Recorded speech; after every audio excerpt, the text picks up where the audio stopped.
Thank you very much, Mr. President. Thank you to the Institute for inviting me to share with you a few ideas about the Commission on Growth and Development. I'm in the PowerPoint presentation, which will be in Portuguese. I'll speak in English, and you have your choice of languages.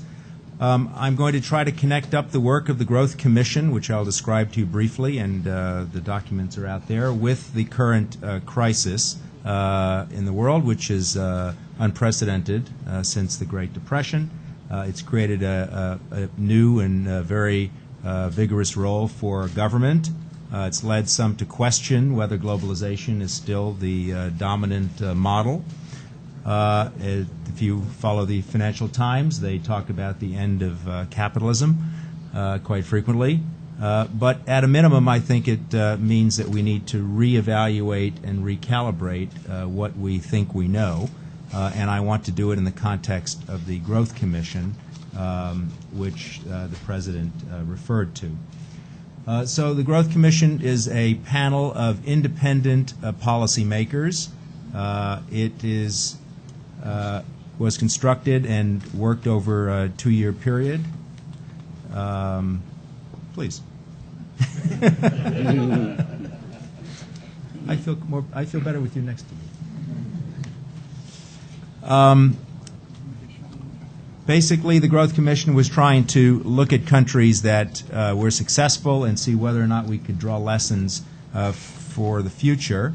What made this an important, we think, group, you'll see on this slide, which gives you the members of the Commission, including a number of former prime ministers from Singapore and Korea, 2 Nobel Prize winners, our chairman, Michael Spence, and Bob Solow, head of the Chinese Central Bank, and from Latin America, Professor Basha, Ernesto Zedillo, Alejandro Foxley, and Pedro Pablo Kuczynski. So we had a panel basically of 18 experienced policymakers, plus 2 academics and myself, and we were trying to give lessons to the next generation of policymakers. As I said, the report came out in May, and one of the things that we want to do in this morning's presentation, this afternoon's, is to try to bring it up to date. Now, in doing this work, we were influenced by some big prevailing trends in the world. Among them, demographics. In 1950, there were 200 million people above the age of 60, an age that I now found very attractive. And by 2050, there will be 2 billion people above that age, 22% of the world population. Obviously, there's increasing interdependence. We'll be talking about that. New emerging economies, China, India, Brazil, will be taking up a greater role. We know we have to deal with climate change. We know that there's very rapid urbanization. We have now passed the point where there's more urban population than rural, and 95% of the growth in population going forward will be in cities. And we know that although there's some convergence between countries in terms of income, there is greater inequality within countries. So these are all trends that prevail. Now, the main conclusions of the Growth Commission are that there's a very strong and important role for government. We are not saying that government should be larger. We're saying it should be more effective. So we are talking about the fact that to be successful and increase income over long periods of time, government has to take a large role. A good piece of that has to do with political leadership. We were fortunate that President Cardozo participated in one of the seminars on political leadership, and in the volume that's coming out, his paper, which is available outside, will be there. So political leadership is very important. We stress the importance of infrastructure, which sometimes has gotten short shrift in development economics. We talk about the importance of creating jobs, particularly for women, for the young, for the first-time job seekers. We talk about risk mitigation. I think if we had written the report 6 months later, we would have added a few more pages on risk mitigation. but it's in there. We talk about equality, inclusiveness, and equal opportunity, particularly when it comes to provision of basic services like health and education. And we have something to say about climate change, which I'll get to in a moment. So in a nutshell, we have 5 big themes that we think are connected with successful economies: openness to the world, trade, macroeconomic stability, an orientation to the future, which means not consuming everything today but investing for tomorrow, the use of markets, and strong leadership and governance. Now, let me connect this to the current crisis, which is very well known to you all.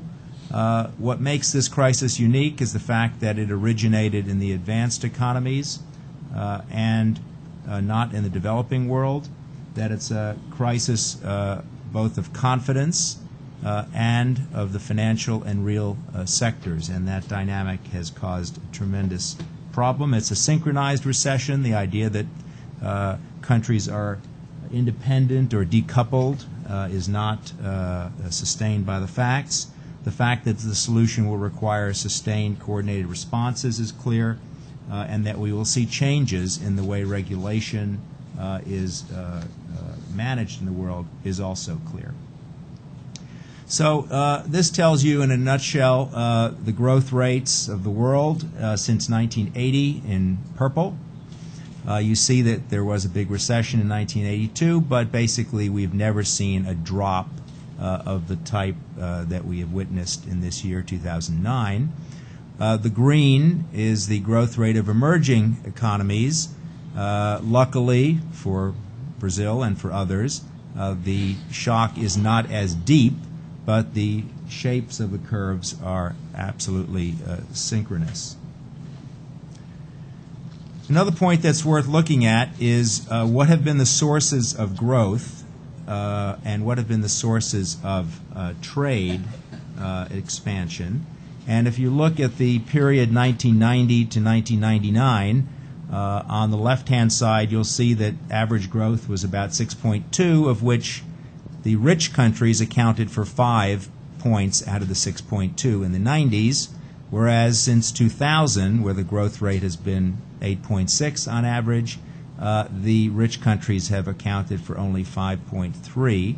In other words, the dark box is the role of the new emerging economies, much more important in the last 7 or 8 years in terms of growth, and even more important if you look on the right-hand side in terms of increases in trade. The increase in trade in the last 7 years averaged about 5.3, of which the majority, 3.3, was emerging market economies. So that tells us that there's a structural change going on in the world. The important data here are the fact that world output this year will drop by at least 1.3%, of which close to 4%, 3.8, is a drop in the rich countries. It doesn't have Western Hemisphere, but for Latin America the number is minus 1.5. So 2009 will be a terrible year. There's no getting around that fact. These are slightly confusing, but let me try to make them clear in a short period of time. For those of you that were good in high school math, on the left we have what we call Venn diagrams. We tried, based on work by some colleagues at the IMF, to look at recessions. Okay, recessions can be caused by a collapse in the housing market. They can be caused by a collapse in the stock market. They can be evidenced by banking crises. Then there are some other possibilities. But basically, these authors looked at 122 recessions, and about 100 of them are pictured here, and they fall into those that were credit crunches, those that were equity stock market collapses, and those that were housing collapses. The interesting point is the intersection. There are only 4 out of these 122 recessions since World War II that include all three phenomena at the same time. Okay, so it's a rare occurrence. Okay, on the right-hand side there, again, I think on the website of the Institute here and on the website of the Growth Commission, which is growthcommission.org, if you need to search something. The main point here is that we're tracking, using J.P. Morgan data, various recessions. And the purple one is the current one. What do we see? We see that it is deeper, it is longer, and it will take a while to get back to positive growth. The latest IMF projections say that we will get back to positive growth in the first quarter of 2010. Again, an unusual set of circumstances in this year. So let me now try to say a word about developing countries, and let's take aside the so-called BRICS, or the new emerging powers, and talk about the rest of the world, which is a lot poorer. The impact on developing countries will be severe. The World Bank estimates that somewhere between 50 and 60 million people will be pushed below the poverty line around the world, and people that are already below the poverty line will be pushed further down. Why? Well, there are four basic channels. The first is that exports are obviously taking a big hit. Trade has dropped by 11%. The first time since World War II. Exports are down by 12%. The commodity prices have softened considerably. We've seen a drop-off in remittances, reflows to countries, and private capital flows have essentially dried up for many countries. So the basic point here is that the difficulties in the richer countries will be transferred to the developing countries in 2009 and 10. And one big concern that I mentioned here is the need to roll over debts. So again, I like complicated charts, although this one wasn't done by us. We stole it from the IMF. The important point here is the point at the bottom, which is during 2009, the need for corporate rollover of debt that is maturing as well as debt that is short-term globally is in the range of $1.5 trillion. The three big regions that will be in need of these corporate rollovers are Asia, Eastern Europe, and Latin America. Latin America, it's about 200 billion, and the larger amounts are in East Asia and in Eastern Europe, which is suffering, as you all know, from banking and financial crises. So on the one hand, you have the need for corporate rollovers of 1.5 trillion. On the other hand, you have data from the Institute for International Finance in Washington, which indicates that the flows to emerging market economies in particular have dried up, and that it will be very hard to roll these debts over. Coming back to the poorer countries, and to, as you all know now, these are called Venn diagrams. On the left-hand side in blue, we have those countries that will experience negative growth among the developing countries, and there are approximately 80 of them.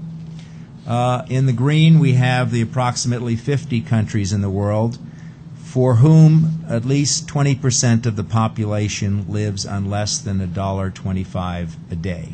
Okay, so we're talking 2.5 reais per day. There are probably 50 countries in the world that have that extent of poverty.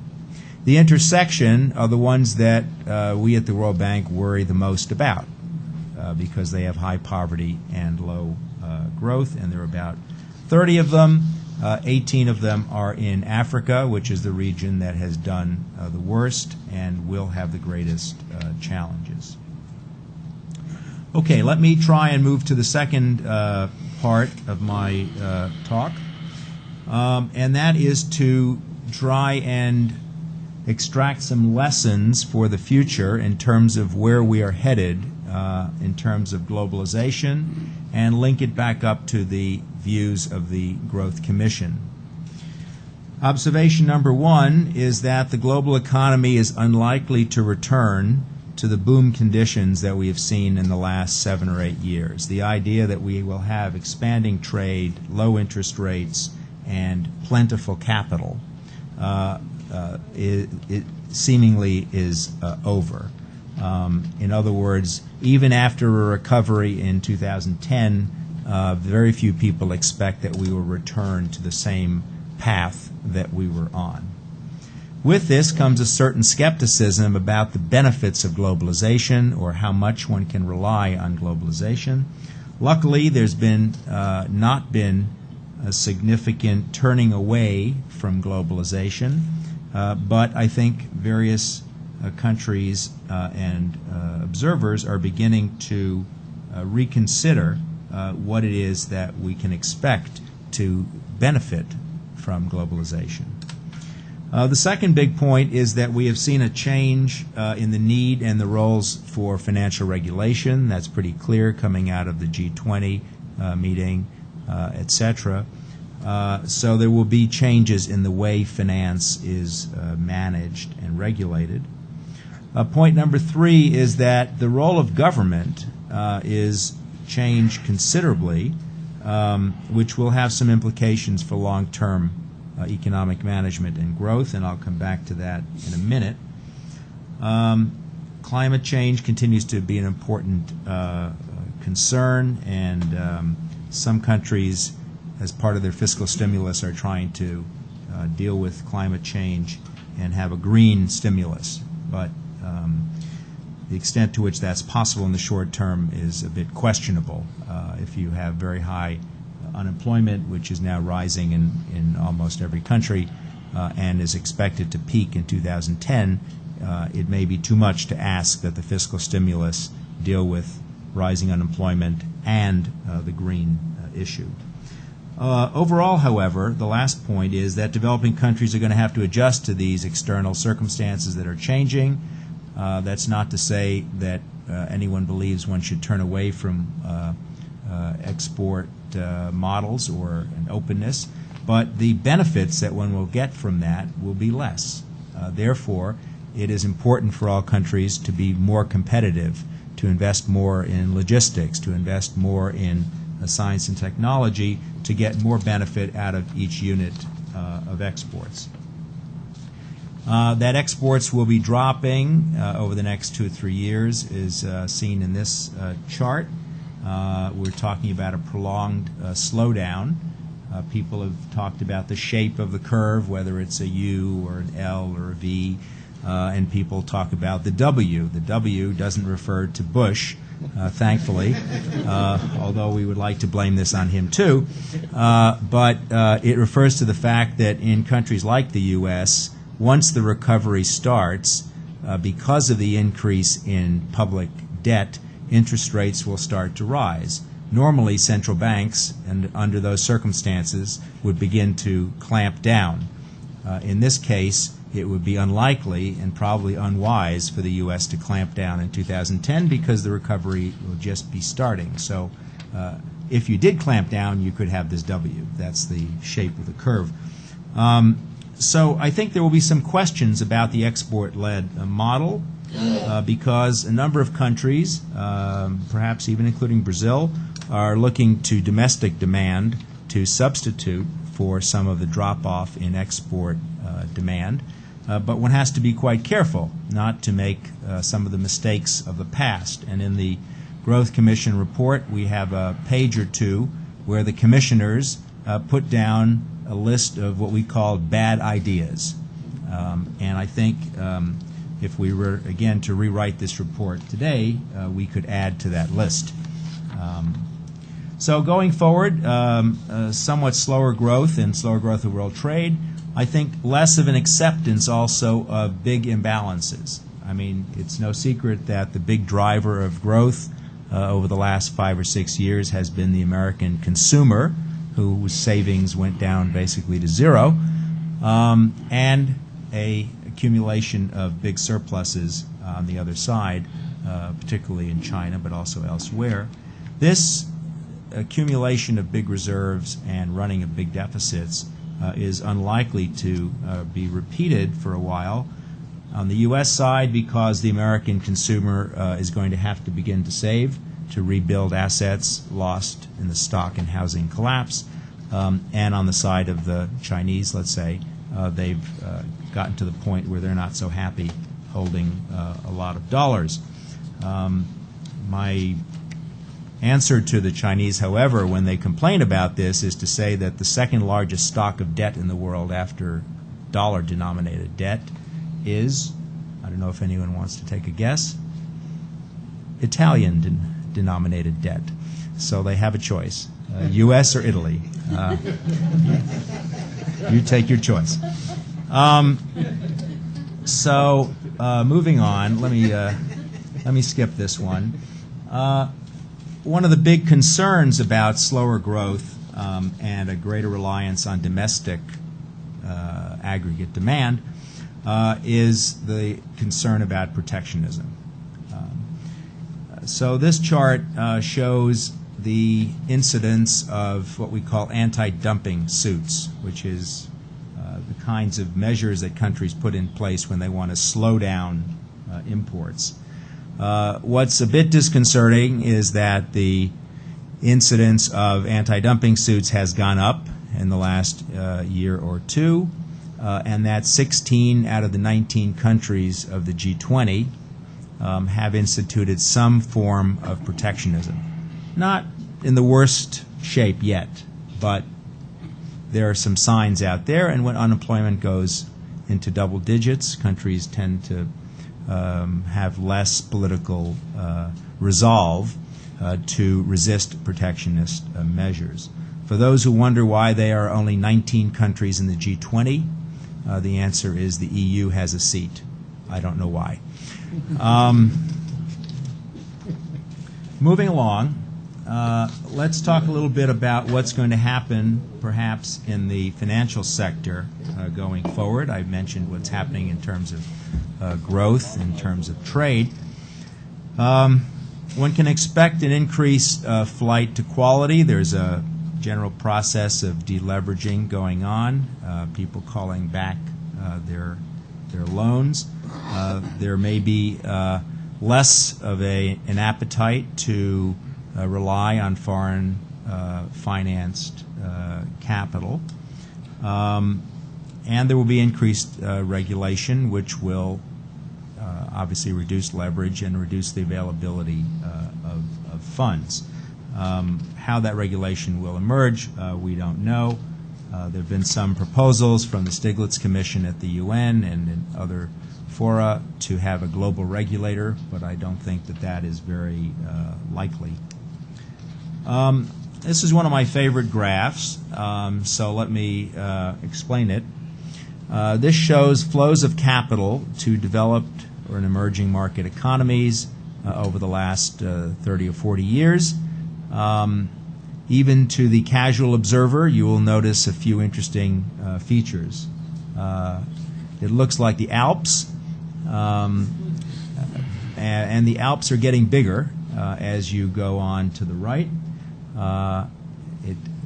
In the peak of about 1980, about 2% of developing and emerging market GDP was available in terms of capital flows. It went up to about 4% before the East Asia crisis in '97, and it went up as high as 8% in last year. So the peaks were getting larger. Following each peak, there was a collapse. We had crises in '82, we had crises in '98, and we have a crisis today. The other interesting feature is that the dark part of this picture is foreign direct investment, and that tends to be the most stable form of investment. Equity is the light blue. It's sort of a small amount in global terms, and debt, is the big the big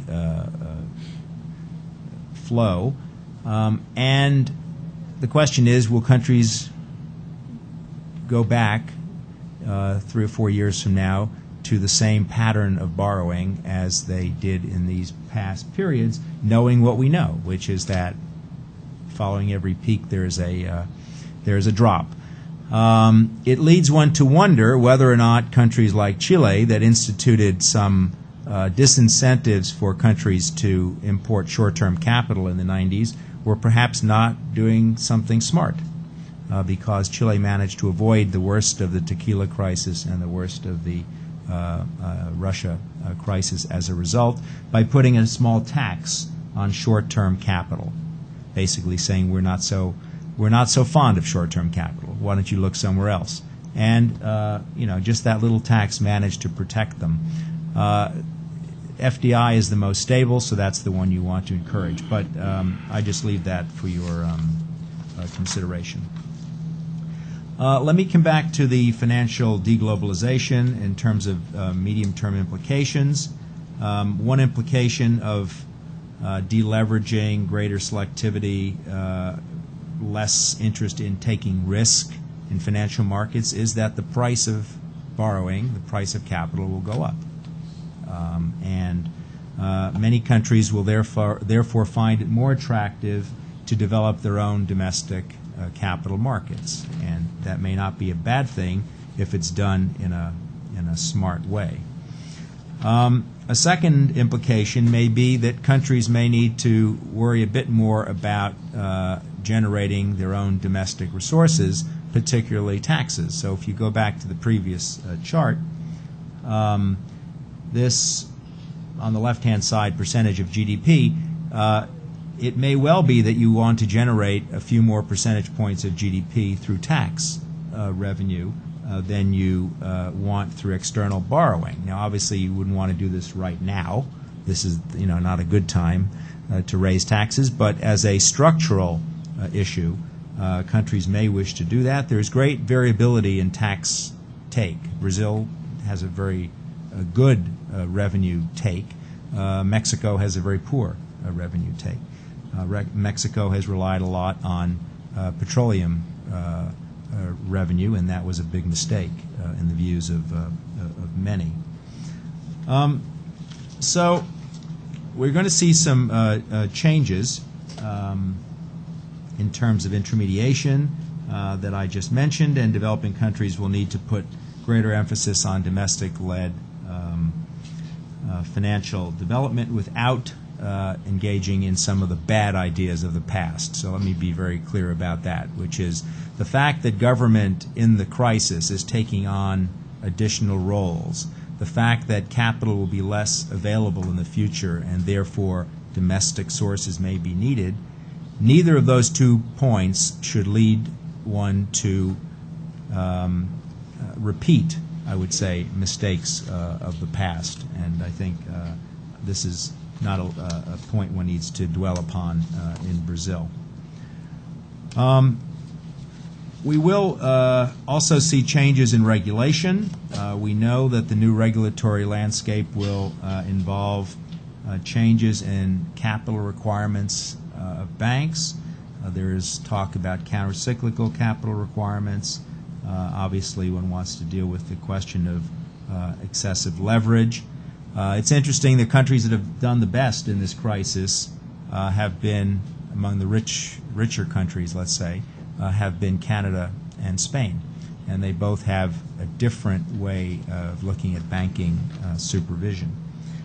Obviously, there will be a need for better regulation of derivatives. I don't think in the U.S. you're going to go back to the Glass-Steagall Act, but you basically have only 2 choices. Either you regulate much, much better, or you have to separate out the risk-taking parts of the financial sector from the deposit-taking parts of the financial sector. The idea that you take in deposits from savers and then you ship it off to the riskiest part of UBS or Citibank is obviously a bad idea.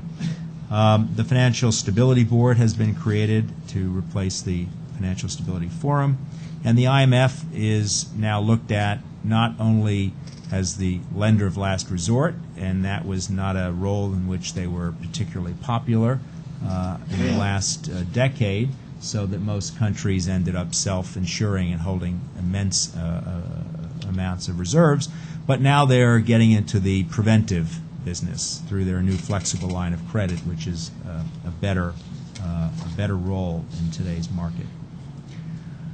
Let me end on the point about the role of government. I said before that the Growth Commission placed a great deal of emphasis on the role of government as an important driver of growth and being indispensable. At the moment, governments are being put into a different mode, which is the crisis manager mode. And one interesting trade-off and challenge for governments is how to manage the crisis manager role with the long-term guide to the economy role. And there are some areas in which they conflict. And just in recent days, and even in the press here, one can see that a lot of what governments need to do in the short term, which is to prop up spending, to reduce taxes for firms that have these corporate problems, to provide additional credit, and even to provide additions to the social safety net, they all have a fiscal cost. And the big problem is that many of these are hard to reverse. Once you provide an additional stipend, once you take off a tax, once you increase the availability of credit, it's very hard to reverse those. And I think that is where the conflict between government as the custodian of long-term growth and government as the crisis manager, that's where they can conflict.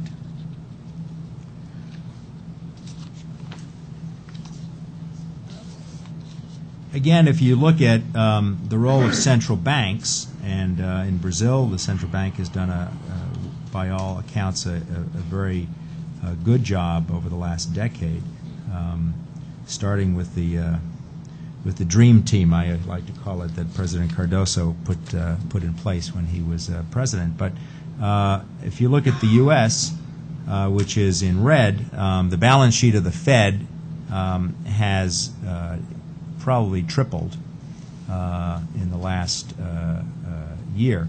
At the moment, it's 250% above its normal size, but this is going to have to shrink down. The Europeans obviously have taken a different approach, and the European approach is driven by the fact that, as you know, the sole objective of the European Central Bank is to fight inflation. The objectives of the U.S. Fed are dual: fight price stability and maintenance of economic activity. So there's going to be some adjustment that's needed. Let me end off on the last point, which is climate change, because it was an important part of the Growth Commission report. Obviously, dealing with a lot of short-term issues, it can get lost in the shuffle. The important points here are that emissions in the OECD countries are now less than in the emerging market economies. China has surpassed the U.S. as an emitter of carbon. For China and others, the amount of carbon per dollar of GDP is much higher. So there is no solution possible to the climate change problem that does not involve countries like China and others. Now, Brazil is in a pretty good position on climate change, but the basic point here is that one has to find ways, and the Growth Commission puts forward some suggestions, to deal with the climate change issue in an effective and fair way. By effective, we say you should control emissions at the lowest cost, regardless of where it is. As a global problem, if you want to reduce carbon, you want to reduce it at the lowest price. And that means you shouldn't care whether it's in the U.S. Or in China or in South Africa. Who pays for that is a different issue. Who pays for it is a question of global equity. At the moment, even if the OECD countries stopped emitting entirely, the world would still be getting hotter at an unhealthy pace. So the solution has to involve all players. So to conclude, let me say that the Growth Commission report, which is out there and with its summary in Portuguese, has with it a lot of other documents. The next session will revolve around the health issue, where a number of papers done for the Growth Commission are being put together. We're doing similar volumes on education. We've done one on urban issues. We will do ones on globalization as well as political leadership, where President Cardoso's paper will also be reissued. The points that we make, which are still valid, and the Growth Commission has gotten together in April to re-examine what we said, and we think that we were 95% right. Obviously, if we were to rewrite it today, we would make a few adjustments. But I think there are some areas that I've indicated in terms of what's happening in world trade and capital flows, et cetera, where one has to be aware of the changing global situation. But the centrality of government's role as the group that fosters long-term growth, I think, has been reinforced by this crisis. Governments obviously need to be adaptable, and a lot of what we say in the Commission report is that you can't transfer advice from one group to another. There was an analogy made between giving policy advice for growth and dieting. Everyone's looking for the perfect diet. I don't know if that's true in Brazil, but other parts of the world. And the problem with these looking for the silver bullet on diets is that you may find a great diet, but if you don't exercise, you're not going to get much result. Similarly, you can have good policies, but you put them into the wrong environment, and you don't get much bang for your buck. The second analogy to the diet is that there's a new line of research that says it's the interaction of foods that matter. It's not so much the individual, it's how the chemistry interacts, and I think that is very apropos for economic policy, because you can't single out, I'm doing fine on the exchange rate, but I've got 10 other policies that are not good. So it's the combination of policies that has this this impact. And the third is that it's very difficult to transfer policies from one country environment to another. So people say, well, the French live a long time. What do we know about them? Well, they eat a lot of garlic and they drink a lot of red wine. But if you take that diet and put it into the U.S. And combine it with a lot of fast food, you're not going to get much increase in life expectancy. So you have to be careful in transferring policy advice. So as I say in this last slide, we believe that the role of government is as valid as ever. We believe that there's a certain amount of introspection needed about the model, if you want to call it that. Third, that one has to balance the role of government in crisis management versus long-term growth, and that there is a lot of possibility to make bad decisions because they are convenient for the short term. I mentioned climate change. And the fifth and last point is that the international community also needs to deal with questions of representation and accountability. And I saw that President Lula was just at a meeting with the other BRICS. And I think that this is very relevant because most of the projections show the new emerging market economies beyond the BRICS. Let's take a group of the top 10 emerging market economies. They currently account for about 18% of world GDP. And by 2030 or 2040, that will double. No one knows exactly, when it will occur, but the trend is very clear. Therefore, representation in international organizations and responsibility for maintaining the system, both the trading system, financial regulation, climate change, is a shared responsibility in which the new emerging market economies need to play a larger role, and we said that in the Growth Commission report, and we don't have to revise that at all. So with that, let me stop and once again thank President Cardoso for this opportunity, and we've appreciated your contributions very much to the Growth Commission's work. Thank you.